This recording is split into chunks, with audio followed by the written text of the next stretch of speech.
Hello friends. हम अब तक जो पढ़ रहे थे application of principal of superposition. उस एप्लीकेशन ऑफ सुपरपोजिशन के लिए एक एप्लीकेशन होती है अपने पास बीट। तो जो भी प्रीवियस इसकी एप्लीकेशन है वो हम स्टडी कर चुके हैं अब तक के वीडियो लेक्चर के अंदर। अब अपने पास लास्ट ये जो एप्लीकेशन है वो बची हुई है इसकी, वो क्या होती है बीट। तो चलिए उसके बारे में आज डिस्कस करते हैं कि बीट जो है वो होती क्या है और कैसे बनती है वो। तो हमारे पास नेक्स्ट हेडिंग है अपनी बीट्स। बीट्स जो है वो क्या होता है, कैसे बनती है। तो हम सब ये देख रहे हैं कि स्टेशनरी वेव का फॉर्मेशन हमने देखा कि स्टेशनरी वेव कैसे बनती है। तो बीट्स के बारे में हमने पहले लिखा था कि एप्लीकेशंस के अंदर कि बीट्स जो है उनका फॉर्मेशन कैसे होता है। तो बीट्स का फॉर्मेशन जो है वो कैसे होता है कि दो कोई भी आपके पास साउंड वेव है और वो दोनों साउंड वेव अगर एक ही लाइन के अलोंग, स्ट्रेट लाइन के अलोंग मूव कर रही हैं, एक ही डायरेक्शन के अलोंग मूव कर रही हैं, तो जब वे एक दूसरे को इम्पोज करती हैं तो प्रिंसिपल ऑफ सुपरपोजिशन के अकॉर्डिंग इंटेंसिटी मैक्सिमम मिनिमम होती है। अब किसी फिक्स्ड टाइम पर किसी पर्टिकुलर पोजीशन पर इंटेंसिटी कभी मैक्सिमम होती है और कभी मिनिमम होती है। ये इसके अंदर जो है वो इंटेंसिटी के अंदर जो है वो रेगुलर वेरिएशन पाया जाता है और इस रेगुलर वेरिएशन के फिनोमिना को ही हम बोलते हैं बीट्स। यानी इंटेंसिटी में जब रेगुलर वेरिएशन होता है तो उस रेगुलर वेरिएशन के फिनोमिना को ही क्या बोला जाता है, बीट्स बोला जाता है। तो अगर हम बात करें कि बीट्स जो है वो होती क्या है तो मैं क्या लिखूंगा, when two sound wave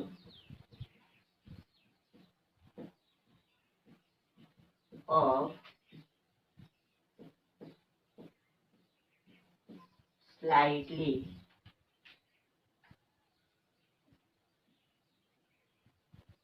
different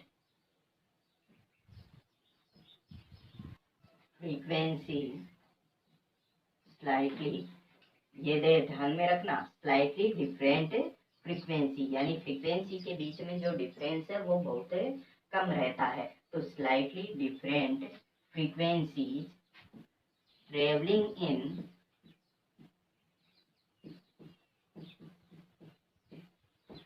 same direction, traveling in same direction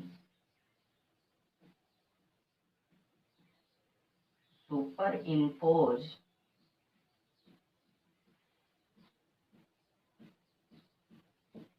on each other, superimpose on each other the intensity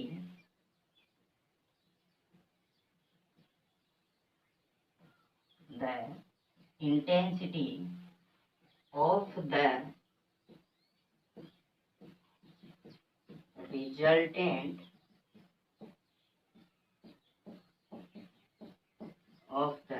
resultant sound at a particular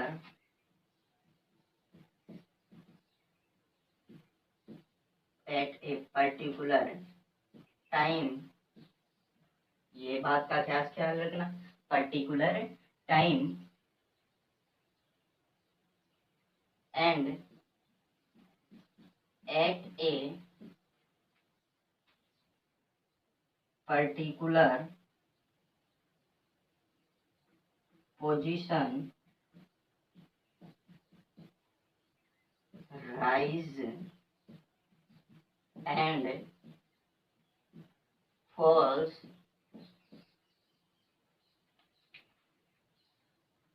regularly, rise and falls regularly. This phenomena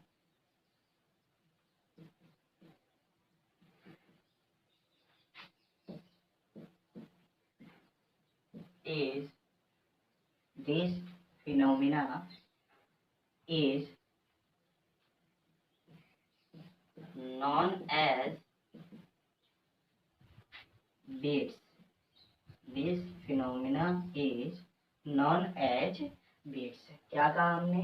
हमने कह दिया कि कोई भी दो sound wave है आपके पास और वो दोनों साउंड वेव जो हैं वो एक ही डायरेक्शन के अंदर मोशन कर रही हैं और दोनों की जो फ्रीक्वेंसी है उन दोनों की फ्रीक्वेंसी के बीच में डिफरेंस बहुत स्मॉल है।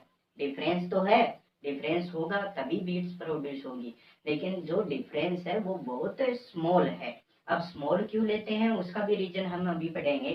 तो जो स्मॉल डिफरेंस फ्रीक्वेंसीज की दो साउंड वेव हैं वो जब एक दूसरे को इम्पोज करती हुए एक ही डायरेक्शन के अंदर मोशन करते हुए, तो किसी पर्टिकुलर पोजीशन पर जो रिजल्टेंट साउंड की इंटेंसिटी है वो कभी तो मैक्सिमम होती है और कभी मिनिमम होती है, यानी राइज एंड फॉल्स, कभी तो मैक्सिमम और कभी मिनिमम होती है। तो फ्रीक्वेंसी इस इंटेंसिटी के बीच में जो है वो रेगुलर वेरिएशन पाया जाता है और इस रेगुलर वेरिएशन के फिनोमेना को ही या इस फिनोमेना को ही क्या बोला जाता है? बीट्स बोला जाता है। अब अगर हम बात करें कि यहाँ पर हम स्लाइटली डिफरेंट फ्रीक्वेंसी जो है वो क्यों ले रहे हैं, तो आपको अगर याद हो तो हमने एक चीज पढ़ी थी, अगर आपको थोड़ा थोड़ा याद हो तो हमने एक चीज पढ़ी थी, resistance of hearing. Resistance of hearing क्या होता है ये? कि ह्यूमन ईयर के लिए परसिस्टेंस ऑफ हियरिंग होती है। कैसे?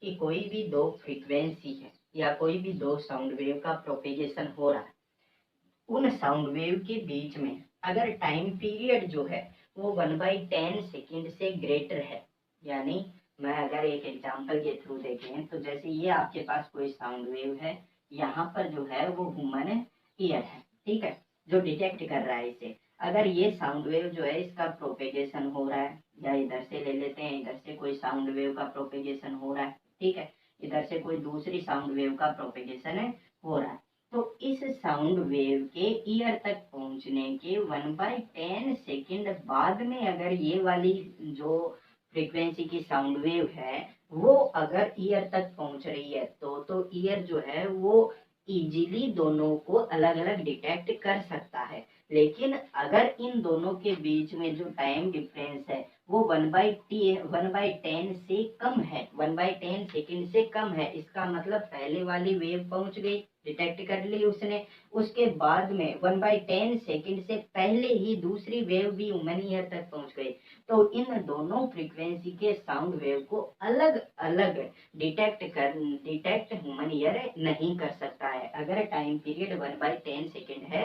तो अब टाइम पीरियड की बात कर लें कि टाइम पीरियड दोनों के बीच में 1/10 सेकेंड जो है वो मिनिमम रहना ही चाहिए, तभी वो अलग अलग डिटेक्ट कर सकता है। तो इसी वजह से हम लिखते हैं कि डिफरेंट फ्रीक्वेंसीज जो होती हैं, लेकिन उन दोनों फ्रीक्वेंसी के बीच में जो डिफरेंस है वो बहुत कम होता है। फ्रीक्वेंसी के बीच में डिफरेंस कम रहने का मतलब कि परसिस्टेंस ऑफ हियरिंग के अकॉर्डिंग आपको बीट जो प्रोड्यूस हो रही है वो अलग अलग सुनाई भी देनी चाहिए। अगर 1/10 सेकेंड से कम टाइम पीरियड हो गया, 1/10 सेकेंड से कम टाइम पीरियड हो गया, तो मैं क्या बोलूंगा? मैं बोलूंगा कि अलग अलग डिटेक्ट नहीं कर सकते। अब टाइम पीरियड और फ्रीक्वेंसी के बीच में क्या डिफरेंस होता है, तो मैं कहूंगा टाइम पीरियड जो है वो फ्रीक्वेंसी का रेसिप्रोकल होता है या फ्रीक्वेंसी टाइम पीरियड की रेसिप्रोकल होती है। अगर मिनिमम टाइम पीरियड जो है, मिनिमम टाइम डिफरेंस जो है दोनों वेव के बीच में 1/10 सेकेंड का रहता है, इसका मतलब दोनों की फ्रीक्वेंसी के बीच में जो मैक्सिमम डिफरेंस है वो मैक्सिमम डिफरेंस कितना रहना चाहिए? मैक्सिमम डिफरेंस रहना चाहिए उसका रेसिप्रोकल यानी 10। तो कोई भी बीट प्रोड्यूस होने के लिए हम क्या कहते हैं कि फ्रीक्वेंसी जो है वो डिफरेंट होनी चाहिए, लेकिन दोनों फ्रीक्वेंसीज के बीच का जो डिफरेंस है वो 10 से ग्रेटर नहीं होना चाहिए। अगर 10 से ग्रेटर हो गया तो फ्रीक्वेंसी जो अलग अलग डिटेक्ट करता है ह्यूमन ईयर, वो अगर डिफरेंस 10 से ग्रेटर है तो अलग अलग डिटेक्ट नहीं कर पाएगा।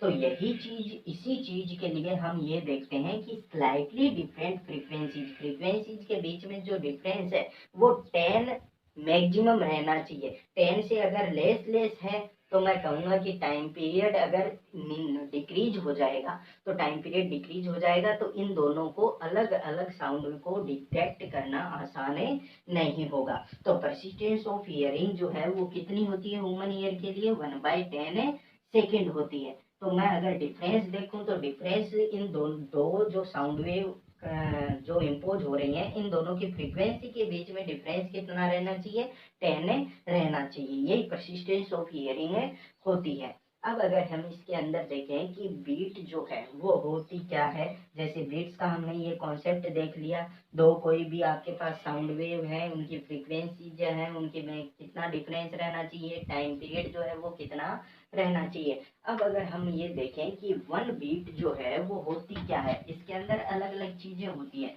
सबसे पहले हम देखते हैं कि बीट जो है वो क्या होगी, इक्वेशन ऑफ बीट जो है वो क्या होगी। तो मेरे हिसाब से सबसे पहले हम देख लेते हैं इक्वेशन ऑफ बीट, उसके बाद में देखेंगे बीट क्या होती है। तो सबसे पहले हम देखेंगे इक्वेशन ऑफ बीट्स। इक्वेशन क्या होती है नॉर्मल, जैसे स्टेशनरी वेव की इक्वेशन थी वैसे ही बीट की भी इक्वेशन होती है। मैं बोलूंगा कि एक साउंड वेव है आपके पास, उसका डिस्प्लेसमेंट हमने दे दिया y1 is equal to a1 sine omega 1 t, यह हमने दे दिया। ओमेगा 1 है एंगुलर फ्रीक्वेंसी, अगर इसको मैं लिखना चाहूँ तो मैं लिख लेता हूँ a1 साइन 2πn1t। n1 जो है वो लीनियर फ्रीक्वेंसी है फर्स्ट साउंड वेव की। अगर मैं सेकेंड साउंड वेव की बात करूं जो इम्पोज हो रही है, तो सेकेंड के लिए हम लिख लेते हैं a2 साइन ओमेगा 2t। इसको भी अगर मैं लीनियर फ्रीक्वेंसी के टर्म में लिखूं तो मैं लिख दूंगा a2 साइन 2πn2t। ये आपके पास दोनों साउंड वेव की इक्वेशन हो गई जो इम्पोज हो रही है। हमें क्या करना है, हमें बीट्स की इक्वेशन देखनी है। तो बीट्स की इक्वेशन देखनी है तो हम कहेंगे कि यहाँ पर जब ये दोनों इम्पोज हो रही है तो प्रिंसिपल ऑफ सुपरपोजिशन लगता है, और प्रिंसिपल ऑफ सुपरपोजिशन जो है उसके अकॉर्डिंग हम कहते हैं कि दो अलग अलग वेव का अगर डिस्प्लेसमेंट आपको गिवन है तो जो रिजल्टेंट वेव आएगी उस रिजल्टेंट वेव का जो डिस्प्लेसमेंट है वो उन दोनों के वेक्टर सम के इक्वल हो जाएगा। अब वेक्टर सम के इक्वल हो जाएगा तो मैं क्या कहूँगा, मैं कहूँगा कि रिजल्टिंग जो वेव आपके पास आ रही है उसका डिस्प्लेसमेंट अलग अलग वेव के डिस्प्लेसमेंट के वेक्टर सम के इक्वल हो जाएगा according to principle of superposition. जब ये चीज मैं यहाँ पर अप्लाई करता हूँ तो मैं लिख देता हूँ y is equal to a1 sine 2πn1t plus में a2 sign 2πn2t।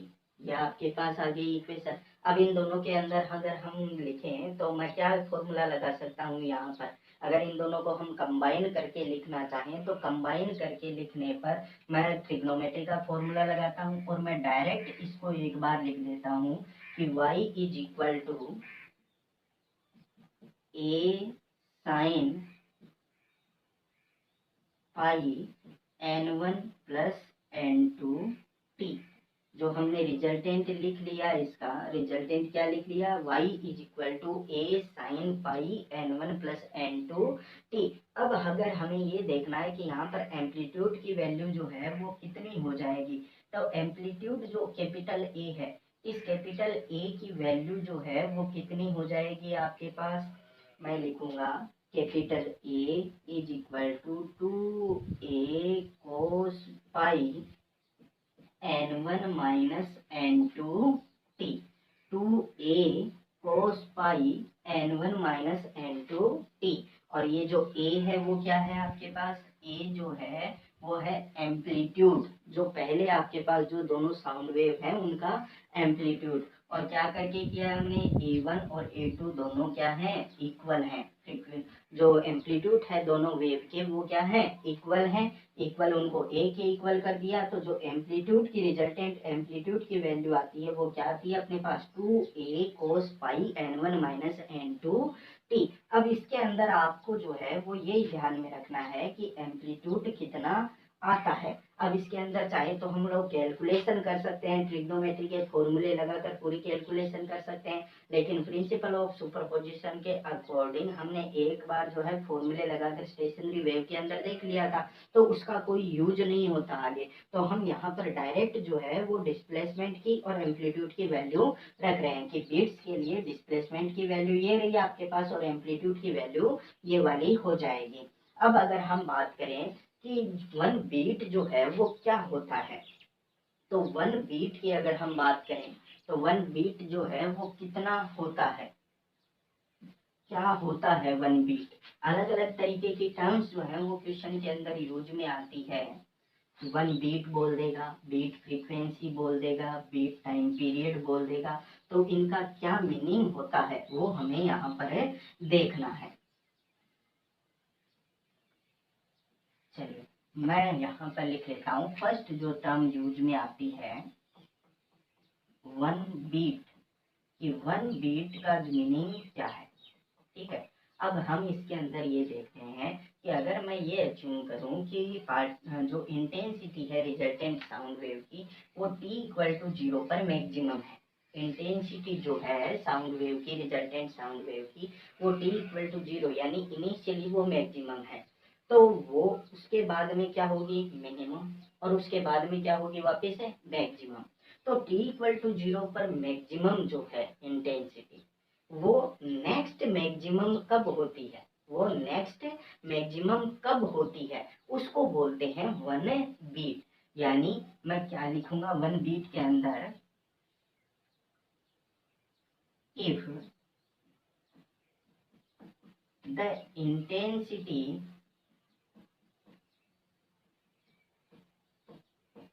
Of sound wave is maximum on t=0, यानी इनिशियली जो है t=0 पर इंटेंसिटी जो है साउंड वेव की वो क्या है, मैक्सिमम है आपके पास। Then one beat is said to be formed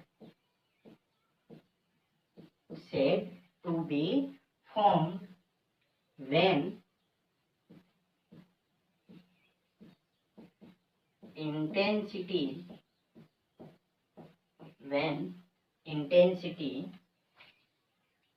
becomes maximum again, intensity becomes maximum again after one minimum। यानी हमने क्या कहा, रेगुलर इंटरवल चलता है, रेगुलर वेरिएशन चलता है, फर्स्ट मैक्सिमम उसके बाद में मिनिमम, फिर मैक्सिमम, फिर मिनिमम, फिर मैक्सिमम। तो हम कहेंगे कि t=0 पर अगर मैक्सिमम इंटेंसिटी है किसी साउंड वेव की तो वन बीट कब फॉर्म होगी, कब बनेगी, तो हम कहेंगे वही इंटेंसिटी जब नेक्स्ट मैक्सिमम होती है तो हम बोलते हैं कि वन बीट प्रोड्यूस हो गया है वहां पर। तो हम बोलेंगे कि आफ्टर वन मिनिमम, इस लाइन का मीनिंग क्या हो गया कि मैक्सिमम के बाद में क्या आता है, मिनिमम, उसके बाद में वापस से मैक्सिमम। तो दो मैक्सिमम है तो दो मैक्सिमम के बीच में वन मिनिमम आएगा। तो दो कंटिन्यूअस मैक्सिमम है, तो दो कंटिन्यूअस मैक्सिमम होते हैं तो हम उसको बोलते हैं कि वन बीट फॉर्म हो गई, एक बीट वहां पर फॉर्म हो गई है। अगर हम नेक्स्ट जो अपने पास आएगा उसकी बात करेंगे बीट पीरियड की। बीट पीरियड जो है वो क्या होता है, तो बीट पीरियड क्या होता है आपके पास, मैं लिखता हूं the time interval, the time interval between the time interval between two successive successive beats is known as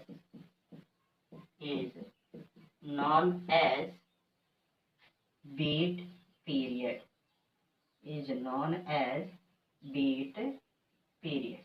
कोई भी दो लगातार बीट फॉर्म हो रही है, तो कोई भी दो लगातार बीट फॉर्म होती है तो उनमें जितना टाइम डिफरेंस होता है, टाइम इंटरवल जो होता है, उसको हम क्या बोलते हैं, बीट पीरियड बोलते हैं। नेक्स्ट अपने पास क्या है, नेक्स्ट अपने पास है beat frequency.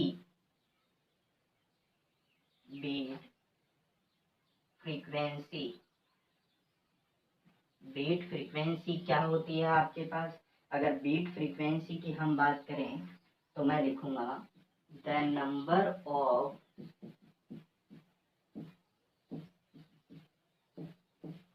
Beat produced, number of beats produced in unit time interval, unit time interval is known as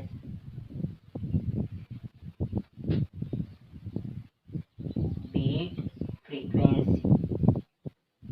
per unit time period के अंदर जितनी बीट फॉर्म होती है या जितनी बीट का प्रोडक्शन होता है वो कहलाती है आपके पास बीट फ्रीक्वेंसी। अब अगर इनके अंदर हम देखें कि बीट फ्रीक्वेंसी और बीट पीरियड जो है उसके अंदर अपने पास क्या अंतर होता है या फिर क्या जो है वैल्यूज होती है इनकी, तो वो वैल्यूज अगर हम यहाँ पर देखें तो बीट फ्रीक्वेंसी और दोनों के अंदर डिफरेंस तो क्या होता है कि बीट टाइम की पीरियड की बात करें, बीट पीरियड की बात करें, इसका मतलब वो टाइम डिफरेंस की बातें कर रहा है। और अगर बीट फ्रीक्वेंसी की बात करें इसका मतलब वो कह रहा है number of beat produced in unit time interval. अब अगर हम यहाँ पर बात करें बीट पीरियड की, तो बीट पीरियड जो है वो कितना हो जाएगा आपके पास, बीट पीरियड जो है वो कितना हो जाएगा और बीट फ्रीक्वेंसी जो है वो कितनी हो जाएगी, बीट फ्रीक्वेंसी कितनी हो जाएगी। तो इसके लिए हम फ्रीक्वेंसी और पीरियड दोनों का बेसिक ध्यान में रखते हैं। क्या होता है कि पीरियड यानी टाइम पीरियड की बात कर रहा है, टाइम इंटरवल की बात कर रहा है, और टाइम जो है वो फ्रीक्वेंसी का रेसिप्रोकल होता है, रेसिप्रोकल होता है। तो अगर हम बात करें बीट पीरियड की तो मैं लिख देता हूँ कि बीट पीरियड जो होता है अगर उसे हम टी से डिनोट करें तो T is equal to 1 upon beat frequency, 1 upon beat frequency. और बीट फ्रीक्वेंसी का मीनिंग क्या हो गया कि number of beat produced in unit time interval. Unit time interval का मीनिंग हो गया कि कितनी बीट्स जो है वो प्रोड्यूस होती हैं। तो कितनी बीट प्रोड्यूस होंगी, तो मैं लिख देता हूँ कि फ्रीक्वेंसी जो है वो क्या हो जाएगी आपके पास, beat frequency first sound wave है उसकी आपके पास फ्रीक्वेंसी की वैल्यू है n1 और सेकंड साउंड वेव की फ्रीक्वेंसी की वैल्यू है n2। तो बीट फ्रीक्वेंसी की वैल्यू हमने इक्वेशन लिखी थी, इक्वेशन के अंदर बीट फ्रीक्वेंसी की वैल्यू हमने क्या लिखी है आपके पास n1 माइनस n2। तो यहाँ पर मैं क्या लिख लूंगा, बीट फ्रीक्वेंसी कितनी होती है n1 माइनस n2। तो बीट पीरियड की अगर हम बात करें या बीट फ्रीक्वेंसी की हम बात करें तो beat period is equal to 1 upon beat frequency, और 1 upon beat frequency, beat frequency कितनी होती है हमें इक्वेशन के अंदर जो हमने अभी अभी इक्वेशन लिखी थी कि उसके अंदर अगर हम फ्रीक्वेंसी की बात करें तो फ्रीक्वेंसी हमने कितनी लिखी थी n1 minus n2। Beat frequency का मीनिंग है कि जो रिजल्टेंट साउंड वेव प्रोड्यूस हो रही है उस रिजल्टेंट साउंड वेव की फ्रीक्वेंसी को ही हम क्या बोलते हैं, बीट फ्रीक्वेंसी बोलते हैं। तो अगर आपको इसके अंदर कंफ्यूजन हो रहा है तो मैंने जो इक्वेशन लिखाई है उसको देखो और उसको इक्वेशन के आधार पर आप लोग ये देखो कि बीट की जो इक्वेशन, रिजल्टेंट वेव की जो इक्वेशन आई है आपके पास, उसके अंदर फ्रीक्वेंसी की वैल्यू कितनी है, वो फ्रीक्वेंसी की वैल्यू कितनी है, n1 माइनस n2, तो वो यहाँ पर हो जाएगी आपके पास बीट फ्रीक्वेंसी। तो बीट के अंदर जो नॉर्मल नॉर्मल चीजें थी ये ही है, बीट फ्रीक्वेंसी, बीट पीरियड। ज्यादातर आपके जो है बीट फ्रीक्वेंसी काम में आएगी। अगर आपको बोल दे बीट प्रोड्यूस कर रहा है, या फिर आपको ऐसे बोल दे two sound source, two sound source produce sound together and produce x beat per second. आपको कहीं पर लिखे कि वो बोल रहा है two sound source produce sound together and produce x beat पर सेकेंड, यानी दो साउंड सोर्स हैं वो एक साथ बज रहे हैं, ठीक है। इनके अलग अलग फ्रीक्वेंसी की बात करूं मैं, तो मैं बोल देता हूं एक की फ्रीक्वेंसी है आपके पास x1 और दूसरे की जो फ्रीक्वेंसी है वो है x2। x1 और x2 दो अलग अलग फ्रीक्वेंसी के साउंड सोर्स हैं जो साउंड वेव का प्रोपेगेशन कर रहे हैं, और वो दोनों मिलकर x बीट पर सेकेंड जो है उसको प्रोड्यूस कर रहे हैं। तो इसका मीनिंग क्या है, इसका मीनिंग है कि x बीट पर सेकेंड का मीनिंग हो गया आपके पास कि इन दोनों की जो फ्रीक्वेंसी है, इन दोनों की फ्रीक्वेंसी का डिफरेंस कितना है, x बीट पर सेकेंड। यानी मैं क्या लिखूंगा, मैं लिखूंगा x1 minus x2 is equal to x, यानी x बीट पर सेकेंड का मतलब कि इन दोनों की जो फ्रीक्वेंसी है, उन फ्रीक्वेंसी के बीच में पर सेकेंड जो डिफरेंस है वो क्या है, x है। तो इन दोनों की जो डिफरेंस है पर सेकेंड वो क्या है, x। तो अगर आपको कहीं भी नजर आ जाए वो बोले कि दो कोई भी साउंड के सोर्स हैं, वो एक साथ ही साउंड वेव का प्रोपेगेशन कर रहे हैं, और वो दोनों जो है वो 5 बीट पर सेकेंड प्रोड्यूस कर रहे हैं, तो हमें क्या करना है, हमें ये करना है कि दोनों साउंड वेव सोर्स की अलग अलग फ्रीक्वेंसी जो अपने को गिवन है, उन दोनों अलग अलग फ्रीक्वेंसी का जो डिफरेंस है वो किसके इक्वल हो जाएगा, बीट पर सेकेंड, जो आपको क्वेश्चन के अंदर वैल्यू दे रखी है उसके इक्वल हो जाएगा। चलिए, इसके अंदर जो बीट का जो क्वेश्चन है तो वो अननोन फ्रीक्वेंसी के साथ पूछता है, ट्यूनिंग फोर्क आपको देता है और ट्यूनिंग फोर्क देकर पूछता है, एक ट्यूनिंग फोर्क की फ्रीक्वेंसी आपको क्वेश्चन में दे देगा, दूसरे ट्यूनिंग फोर्क की फ्रीक्वेंसी आपको क्वेश्चन में पूछ लेगा। तो कैसे हम वो उस टाइप के क्वेश्चन करेंगे, तो उसके लिए हमें सबसे पहले ट्यूनिंग फोर्क पढ़ते हैं और उसके बाद में देखते हैं कि ट्यूनिंग फोर्क के अंदर बीट का कॉन्सेप्ट हमें कैसे लगाना है। हम देखते हैं सबसे पहले कि ट्यूनिंग फोर्क जो है वो क्या होता है, क्योंकि बीट का जो क्वेश्चन है वो ट्यूनिंग फोर्क के साथ है, ज्यादातर चांस के अंदर आता है। तो सबसे पहले हम बात करेंगे ट्यूनिंग फोर्क कि ट्यूनिंग फोर्क जो है वो होता क्या है। तो ट्यूनिंग फोर्क क्या होता है कि ट्यूनिंग फोर्क जो है वो इस तरीके का होगा आपके पास,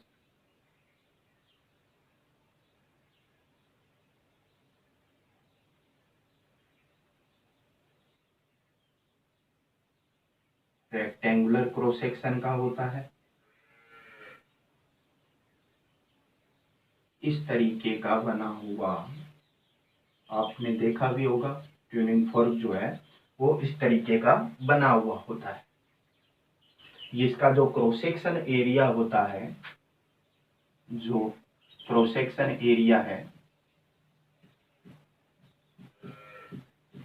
वो क्रॉस सेक्शन एरिया होता है रेक्टेंगुलर।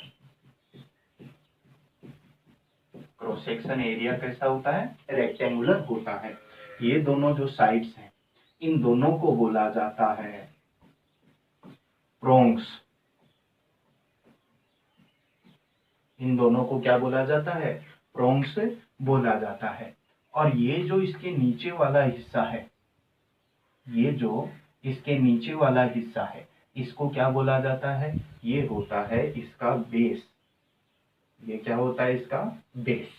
ये दोनों दो प्रोंग है, ये दोनों प्रोंग जो है वो वाइब्रेट होती हैं तो वो ट्रांसवर्स वेव को प्रोपेगेट करती है, ट्रांसवर्स वेव को प्रोड्यूस करती हैं सॉरी, ठीक है। और ये जो बेस जो है वो वाइब्रेट होता है तो लॉन्गिट्यूडनल वेव का प्रोडक्शन करता है। बेस जो है वो लॉन्गिट्यूडनल वेव का प्रोडक्शन करता है और जो इसकी प्रोंग्स होती हैं जो रेक्टेंगुलर शेप के अंदर होती हैं वो ट्रांसवर्स वेव का प्रोपिगेशन या प्रोडक्शन करती है। अब इसको अगर एक बार वाइब्रेट करवा के हमने छोड़ दिया तो एक बार वाइब्रेट करवा के छोड़ने पर ये एक कांस्टेंट फ्रीक्वेंसी की साउंड वेव का प्रोपिगेशन को प्रोड्यूस करता है, कांस्टेंट फ्रीक्वेंसी की साउंड वेव का। तो इसका यूज किया जाता है जब आपको कोई कांस्टेंट साउंड वेव चाहिए, कांस्टेंट फ्रीक्वेंसी के साउंड वेव चाहिए, तब हम ट्यूनिंग फोर्क का यूज करते हैं। तो मैं इसके बारे में अगर लिखूं तो मैं लिखूंगा इट प्रोड्यूस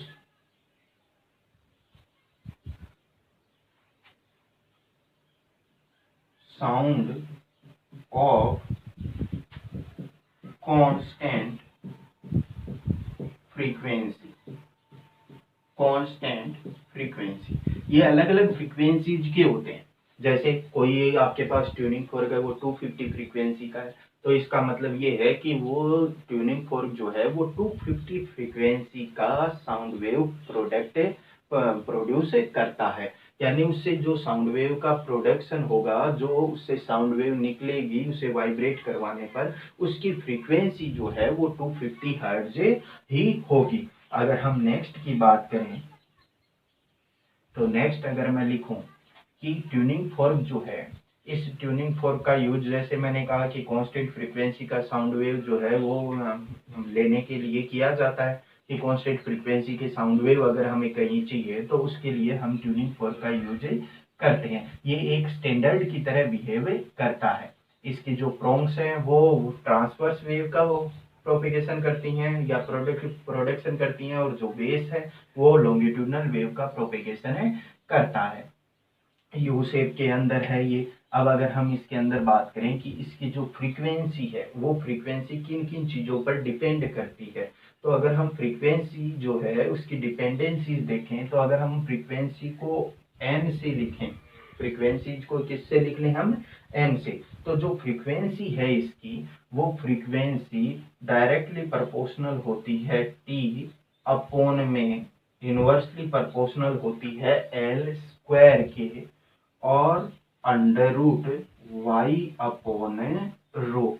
जो ट्यूनिंग फोर्क की फ्रीक्वेंसी है वो ट्यूनिंग फोर्क की फ्रीक्वेंसी डायरेक्टली प्रोपोर्शनल टी के, इनवर्सली प्रोपोर्शनल एल स्क्वायर के, directly proportional root of Y के और indirectly proportional root of rho के। तो ये चीजें क्या क्या है, ये t जो है यहाँ पर वो t क्या है, l क्या है, y क्या है, रो क्या है। तो अगर मैं t की बात करूं तो t क्या चीज है मेरे पास,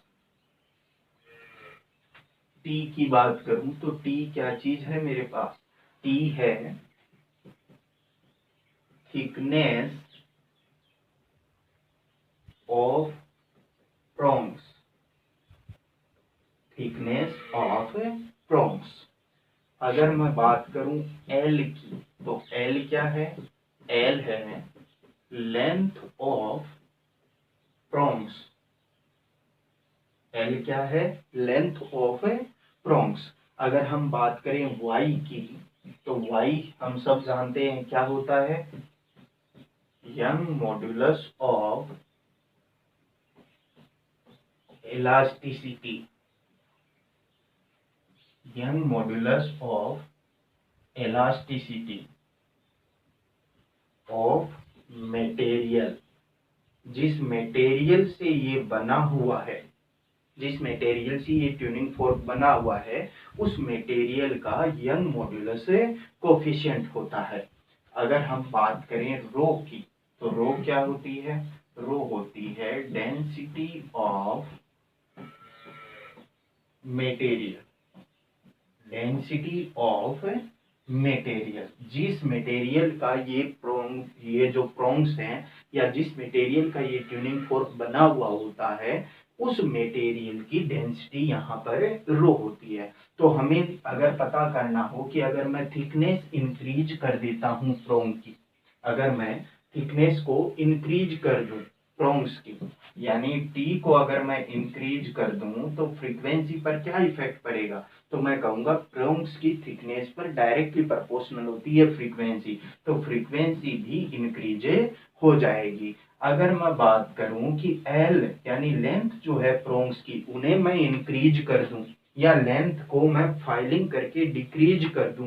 फाइलिंग का मतलब क्या है कि एक कोई भी प्रोंग है उसको आपने ऊपर से घिस दिया थोड़ा सा, ठीक है, थोड़ा सा घिस दिया यानी फिलिंग कर दिया आपने उसकी, तो उसकी लेंथ डिक्रीज हो जाएगी, ठीक है। अगर मैं उसकी लेंथ को इंक्रीज कर दूं, तो इंक्रीज कर दूंगा तो लेंथ को इंक्रीज करने पर देखो लेंथ की क्या है, इनवर्सली प्रोपोर्शनल, तो फ्रीक्वेंसी क्या हो जाएगी, डिक्रीज हो जाएगी।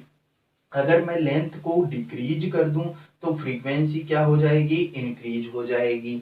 अगर हम बात करें कि यंग मॉड्यूलस ऑफ इलास्टिसिटी, आपने कोई ऐसा मटेरियल ले लिया जिसके लिए यंग मॉड्यूलस ऑफ इलास्टिसिटी की वैल्यू ज्यादा है और उससे आपने ट्यूनिंग फोर्क बनाया, तो वहां पर जो फ्रीक्वेंसी प्रोड्यूस होगी उस फ्रीक्वेंसी की वैल्यू भी ग्रेटर होगी। अगर डेंसिटी को आप इंक्रीज कर रहे हो, इस ट्यूनिंग फोर्क की डेंसिटी को आप इंक्रीज कर देते हो, तो जो फ्रीक्वेंसी है उसकी वैल्यू क्या हो जाएगी, डिक्रीज हो जाएगी। अब इन सब के अंदर जो है वो दो चीजें अपने पास इंपॉर्टेंट होती है। दो चीजें कौन कौन सी, फर्स्ट चीज ये होती है कि अगर मैं टेम्परेचर को इंक्रीज करूं, तो टेम्परेचर को इंक्रीज करने पर ट्यूनिंग फोर्क की फ्रीक्वेंसी पर क्या इफेक्ट पड़ेगा। तो अगर मैं टेम्परेचर इंक्रीज करता हूं ट्यूनिंग फोर्क का, तो टेम्परेचर इंक्रीज करने पर क्या होगा, एक्सपेंशन होगा। यहाँ पर एक्सपेंशन होगा तो जो प्रोंग है उन प्रोंग की लेंथ इंक्रीज हो जाएगी, और प्रोंग की लेंथ इंक्रीज हो जाएगी तो फ्रीक्वेंसी और लेंथ जो है वो इनवर्सली प्रोपोर्शनल होते हैं स्क्वायर के। तो अगर लेंथ इंक्रीज हो गई तो फ्रीक्वेंसी डिक्रीज हो जाएगी। तो अगर मैं टेम्परेचर जो है उस टेम्परेचर को इंक्रीज करूं, तो टेम्परेचर को इंक्रीज करने पर फ्रीक्वेंसी डिक्रीज हो जाएगी, क्योंकि लेंथ जो है वो इंक्रीज हो जाएगी प्रोंग्स की। दूसरी जो चीज है वो आपके पास दो वर्ड काम के अंदर आते हैं, एक तो फेलिंग और दूसरा होता है वैक्सिंग। फेलिंग करने का मीनिंग क्या है, वैक्सिंग करने का मीनिंग क्या है। फेलिंग करने का मीनिंग है कि कोई भी एक प्रोंग है और उस प्रोंग को आपने ऊपर से थोड़ा घिस दिया, ऊपर से थोड़ा सा घिस दिया, इसका मतलब कि उसकी जो लेंथ है वो क्या हो गई, डिक्रीज हो गई। वैक्सिंग करने का मीनिंग क्या है, वैक्सिंग करने का मीनिंग है कि एक प्रोंग के ऊपर आपने वैक्स ऐड कर दिया, थोड़ा सा वैक्स लगा दिया, तो उससे क्या इफेक्ट पड़ेगा फ्रीक्वेंसी पर। तो फाइलिंग के बारे में बात करें या फिलिंग के बारे में बात कर रहे हैं, जिसमें हम एक प्रोंग को थोड़ा सा ऊपर से कट करते हैं या थोड़ा सा ऊपर से घिसते हैं, फाइलिंग करते हैं, तो उसके अंदर अगर हम बात करें तो फ्रीक्वेंसी पर क्या इफेक्ट पड़ेगा। तो मैं कहूंगा अगर फाइलिंग करने पर, फाइलिंग करते हैं तो लेंथ जो है वो क्या हो जाएगी, डिक्रीज हो जाएगी। और लेंथ अगर डिक्रीज हो जाएगी तो क्या इफेक्ट पड़ेगा, अगर लेंथ इंक्रीज हो गई तो फ्रीक्वेंसी क्या हो जाएगी, डिक्रीज हो जाएगी। अब अगर फाइलिंग कर दी तो लेंथ जो है वो डिक्रीज हो गई तो फ्रीक्वेंसी क्या हो जाएगी, इंक्रीज हो जाएगी। अगर फाइलिंग कर दें यानी ऊपर से घिस दें, आफ्टर फिलिंग या filing, after filing length decrease, length क्या हो जाती है, डिक्रीज हो जाती है। लेंथ डिक्रीज हो जाएगी तो फ्रीक्वेंसी क्या हो जाएगी, इंक्रीज हो जाएगी आपके पास, ठीक है। ये चीज आपको ध्यान में रखनी है। आफ्टर वैक्सिंग, आफ्टर वैक्सिंग यानी आपने एक प्रोंग के एंड पर वैक्स ऐड कर दिया, ठीक है। तो वैक्स ऐड कर दिया तो आफ्टर वैक्सिंग क्या हो जाएगा आपके पास, अगर मैं वैक्स को ऐड कर देता हूँ वहां पर, तो वैक्स को ऐड करने पर जो फ्रीक्वेंसी है वो क्या हो जाएगी, डिक्रीज हो जाएगी। तो ये जो दो चीजें हैं ये आपको बहुत ज्यादा इंपॉर्टेंट है, बहुत ज्यादा ध्यान में रखना है कि फिलिंग कर दिया, इसका मतलब ऊपर वाली प्रोंग को थोड़ा सा आपने घिस दिया तो फ्रीक्वेंसी इंक्रीज हो जाएगी। अगर वैक्सिंग कर दिया आपने, यानी एक प्रोंग के ऊपर आपने वैक्स ऐड कर दिया तो मास ऐड हो जाएगा, और मास और ऐड हो जाएगा तो वहां पर इनर्शिया की वजह से जो फ्रीक्वेंसी है वो क्या हो जाएगी, डिक्रीज हो जाएगी। तो वैक्सिंग कर दिया यानी वैक्स ऐड कर दिया तो फ्रीक्वेंसी डिक्रीज हो जाएगी। अगर फाइलिंग कर दिया यानी आपने एक प्रोंग को घिस दिया तो फ्रीक्वेंसी इंक्रीज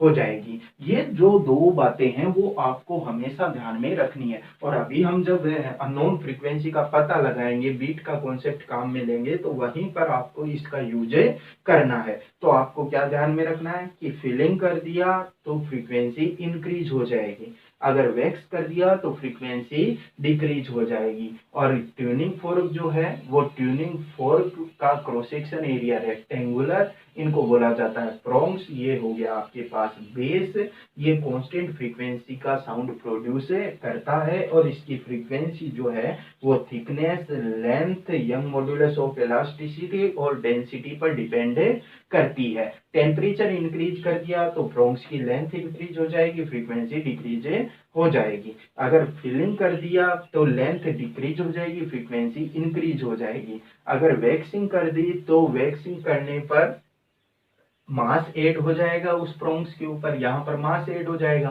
और मास ऐड होने पर इनर्शिया की वजह से जो फ्रीक्वेंसी है वो ड्रॉप हो जाएगी, फ्रीक्वेंसी डिक्रीज हो जाएगी। ये बात आपको यहाँ पर ध्यान में रखनी है। चलिए अब नेक्स्ट हम देखते हैं कि कोई भी जो ट्यूनिंग फोर्क और बीट का जो कॉन्सेप्ट है आपके, उसके बेसिस पर छोटे छोटे क्वेश्चन बनाता है। ठीक है, वो छोटे छोटे क्वेश्चन किस टाइप के बनते हैं, वो क्वेश्चन बनते हैं अननोन फ्रीक्वेंसी को पता लगाने के। अननोन फ्रीक्वेंसी का पता लगाने का मतलब कि आपको कोई भी दो ट्यूनिंग फोर्क देता है, एक की फ्रीक्वेंसी आपको देगा और दूसरे की फ्रीक्वेंसी आपको पूछेगा। तो जब मुझे अननोन ट्यूनिंग फोर्क की फ्रीक्वेंसी पता लगानी होती है तो मैं बीट का कॉन्सेप्ट यूज करता हूं, और ट्यूनिंग फोर्क की बेसिक जो कॉन्सेप्ट है फेलिंग या फिर वैक्सिंग का यूज करता हूं। तो अपने पास नेक्स्ट जो हेडिंग है वो क्या है, डिटर्मिनेशन ऑफ अननोन फ्रीक्वेंसी, यानी अननोन फ्रीक्वेंसी का पता कैसे लगाएं। डिटर्मिनेशन ऑफ अननोन फ्रीक्वेंसी होगा क्या, आपके पास कोई दो ट्यूनिंग फोर्क है, एक आपके पास ट्यूनिंग फोर्क दे दिया है ये, ठीक है, इसको बोल दिया ए, और दूसरा आपके पास ट्यूनिंग फोर्क है बी। ए जो है इसकी फ्रीक्वेंसी आपको नॉन है, इसकी फ्रीक्वेंसी आपको पता है, इसकी फ्रीक्वेंसी को मैं एज्यूम कर लेता हूं एन ए। इसकी जो फ्रीक्वेंसी है, इसकी फ्रीक्वेंसी अननोन है, इसकी फ्रीक्वेंसी है अननोन, और अननोन है तो मैं लिख लेता हूं एन बी। ठीक है, यानी एन बी की वैल्यू जो है वो हमें फाइंड आउट करना है। क्वेश्चन के अंदर आपको क्या देगा, ए एक नॉन फ्रीक्वेंसी का ट्यूनिंग फोर्क है, बी जो है वो अननोन फ्रीक्वेंसी का ट्यूनिंग फोर्क है। दोनों को जब एक साथ बजाया जाता है, वाइब्रेट करवाया जाता है दोनों को, तो ये दोनों जो हैं वो x बीट पर सेकंड प्रोड्यूस करते हैं, x बीट पर सेकंड प्रोड्यूस करते हैं जब दोनों को साथ में वाइब्रेट करवाया जाए। तो अननोन फ्रीक्वेंसी वाला जो ट्यूनिंग फोर्क है उसकी फ्रीक्वेंसी यानी एनबी की वैल्यू कितनी होगी, इस टाइप के क्वेश्चन जो है वो आपको पूछता है। तो इस टाइप का क्वेश्चन जो है इनका आंसर देने का एक तो है आपके पास बेसिक तरीका, ठीक है, और एक होती है शॉर्ट ट्रिक जिससे आप लोग इजीली क्वेश्चन को सोल्व कर सकते हैं। तो सबसे पहले हम बेसिक तरीका देखेंगे कि बेसिक मेथड क्या है, जिससे हमें बीट जो है इसके बारे में भी कंफ्यूजन जो कोई भी रहा होगा बाय चांस तो वो भी दूर हो जाएगा, और उसके बाद में मैं शॉर्ट ट्रिक आप लोगों को बता दूंगा। तो सबसे पहले क्या करते हैं कि अगर इन दोनों को एक साथ वाइब्रेट करवाने पर x बीट पर सेकेंड प्रोड्यूस होती है, इसका मतलब कि दो पॉसिबिलिटी हो सकती हैं, दो पॉसिबिलिटी हो सकती हैं। कौन कौन सी दो पॉसिबिलिटी हो सकती हैं? फर्स्ट पॉसिबिलिटी हो सकती है N A minus N B is equal to X. ठीक है, हमने पढ़ा था ये कि अगर एक्स बीट पर सेकेंड दोनों एक साथ वाइब्रेट करने पर प्रोड्यूस हो रही है, मतलब दोनों की फ्रीक्वेंसीज का डिफरेंस जो है वो एक्स है। और दूसरी पॉसिबिलिटी क्या हो सकती है? दूसरी पॉसिबिलिटी हो सकती है N B minus N A is equal to X, क्योंकि ये भी डिफरेंस है, ये भी डिफरेंस है, लेकिन हमें ये नहीं पता कि एन ए ग्रेटर है या एन बी ग्रेटर है। तो यहाँ पर जो है वो हमारा सबसे मेन पार्ट है कि हमें पॉसिबिलिटी फर्स्ट को लेना है या सेकंड को लेना है। तो कैसे पता चले कि हम फर्स्ट के अकॉर्डिंग क्वेश्चन को सोल्व करें या सेकंड के अकॉर्डिंग क्वेश्चन को सोल्व करें? तो इसके लिए क्या किया जाता है कि जो अननोन फ्रीक्वेंसी वाला ट्यूनिंग फोर्क है, इस ट्यूनिंग फोर्क को या तो फेलिंग किया जाता है या फिर जो है वैक्सिंग किया जाता है। तो वैक्सिंग और फुलिंग करके इसकी फ्रीक्वेंसी को चेंज किया जाता है और उसके बाद में इन दोनों को एक साथ फिर से वाइब्रेट करवाते हैं। एक साथ फिर से वाइब्रेट करवाने पर अगर वो कुछ और बीट पर सेकेंड प्रोड्यूस करता है, जैसे let assume X base beat पर सेकेंड वो प्रोड्यूस कर रहे हैं दोनों, तो उसके बेसिस पर हम देखते हैं कि फर्स्ट पॉसिबिलिटी होगी या सेकेंड पॉसिबिलिटी होगी। तो यहां तक सोल्व करने के बाद में हम क्या करते हैं कि या तो हम वैक्सिंग करेंगे या फिर फिलिंग करेंगे। तो कैसे करेंगे हम लोग? इसके बाद में ये आपके पास है फर्स्ट स्टेप, स्टेप वाइज मैं बताता चल रहा हूँ। फर्स्ट स्टेप है आपके पास, ठीक है। सेकंड स्टेप क्या हो जाएगी इसकी? आप या तो वैक्सिंग करोगे या फिलिंग करोगे, दोनों की। तो वैक्सिंग या फिर फिलिंग, वैक्सिंग और filling the one prong of tuning fork of unknown frequency, tuning fork of unknown frequency। अब जब हम वैक्सिंग करेंगे या फिर फिलिंग करेंगे तो फ्रीक्वेंसी चेंज हो जाएगी अननोन वाले की, अननोन वाले की फ्रीक्वेंसी चेंज हो गई। अब इन दोनों को हम एक साथ फिर से वाइब्रेट करवाते हैं, वापस से इनको टुगेदर साउंड करवाते हैं। तो एक साथ साउंड करवाने पर वो अगर कोई और बीट पर सेकेंड प्रोड्यूस करता है, तो और कोई बीट पर सेकेंड प्रोड्यूस करता है तो किस तरीके से उसके बेसिस पर हम आंसर देंगे। तो स्टेप थर्ड जो आपको काम में लेनी है, स्टेप थर्ड क्या हो जाएगी?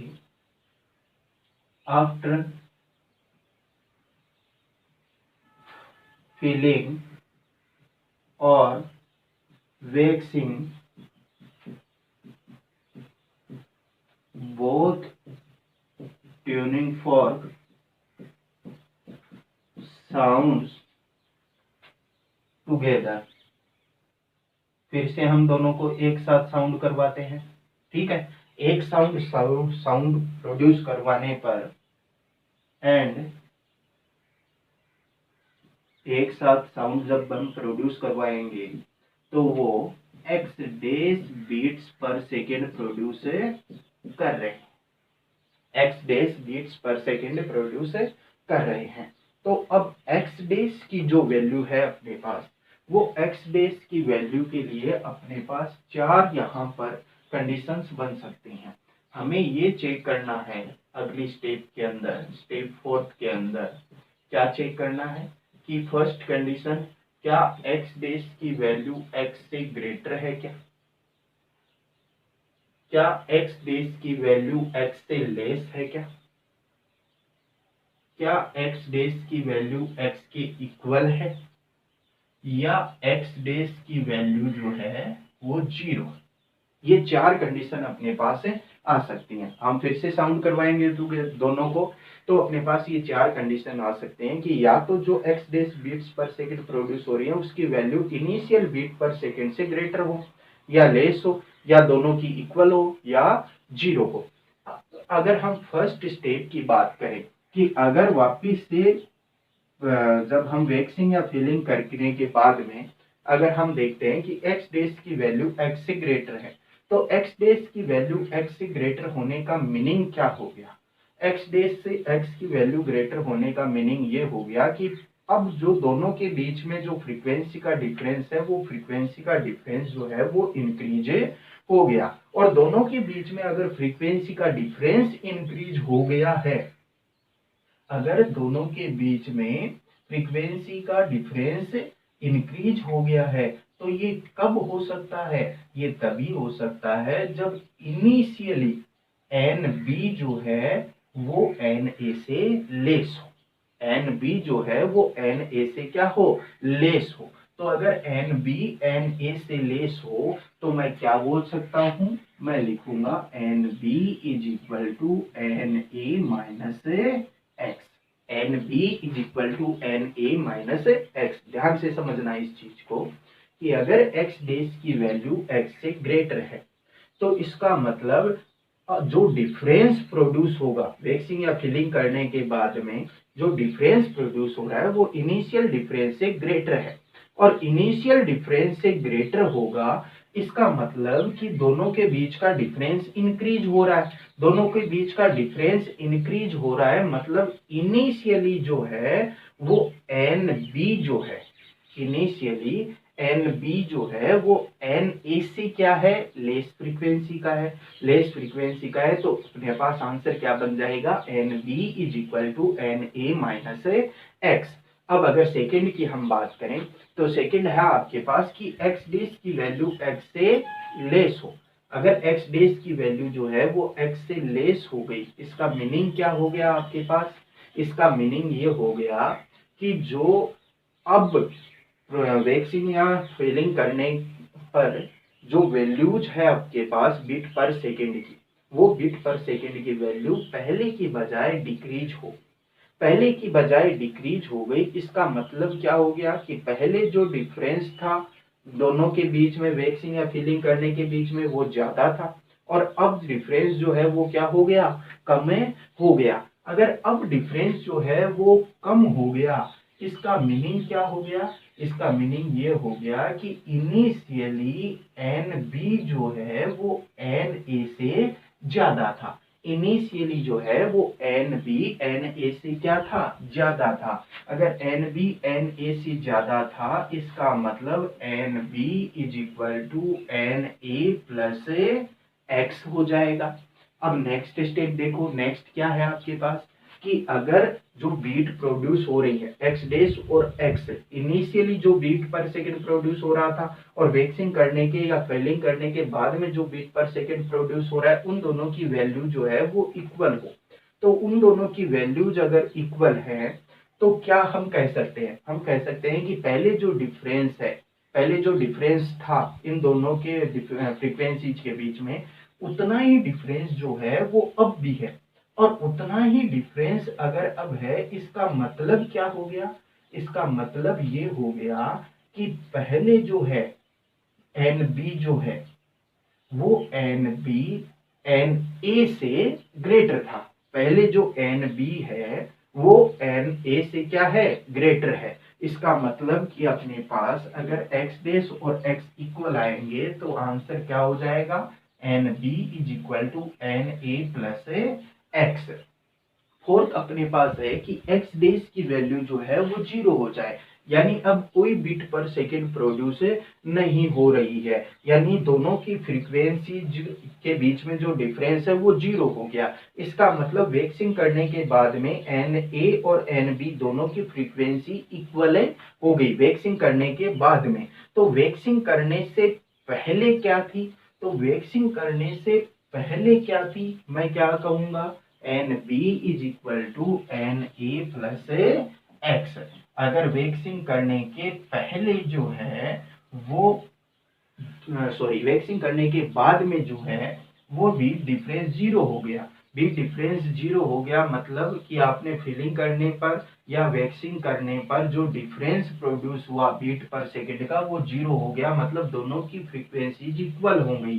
तो दोनों की फ्रीक्वेंसीज अगर इक्वल हो गई, इसका मीनिंग क्या हो गया? इसका मीनिंग हो गया कि बी की जो फ्रीक्वेंसी है वो ए की फ्रीक्वेंसी से इनिशियली ग्रेटर थी, और इनिशियली ग्रेटर थी इसका मतलब N B is equal to N A plus X है। अब ये जो चारों चीजें हैं, ये चारों चीजों डिपेंड करती है कि वैक्सिंग कर रहे हो आप या फिलिंग कर रहे हो आप। अगर वैक्सिंग कर रहे हो तो आपके पास अलग आंसर आएगा, अगर आप फिलिंग कर रहे हो तो आपके पास जो कंडीशन बनेगी, सॉरी आंसर तो सेम ही आएगा, लेकिन जो कंडीशन बनेगी वो कंडीशन अपोजिट हो जाएगी। अब अगर हम यहाँ पर देखें तो वैक्सिंग और फिलिंग दोनों को करने पर इस तरीके से आपको बहुत सारा जो है वो सोचना समझना पड़ेगा। अब अगर हम यहाँ पर देखें तो देखो, लोडिंग करने पर और फिलिंग करने पर क्या क्या इफ़ेक्ट पड़ता है, किस तरीके से एक्स इंक्रीज होगा तो क्या होगा, एक्स डिक्रीज होगा तो क्या होगा, अगर सेम रहता है तो क्या होगा। इसके लिए मैंने यहाँ पर एक ये जो इंडेक्स है वो बना रखी है, आप इसे देखिए और समझिए अपने अकॉर्डिंग।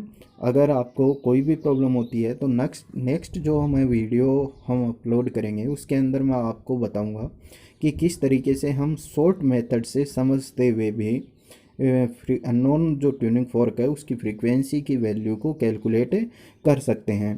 तब तक आप ये देखिए कि बेसिक मेथड के आधार पर हम किस तरीके से ये देख सकते हैं कि लोड करने पर क्या इफ़ेक्ट पड़ेगा और फिलिंग करने पर क्या इफ़ेक्ट पड़ेगा। यहाँ पर लोड करने का मीनिंग होता है कि वैक्स ऐड कर रहे हैं। चलिए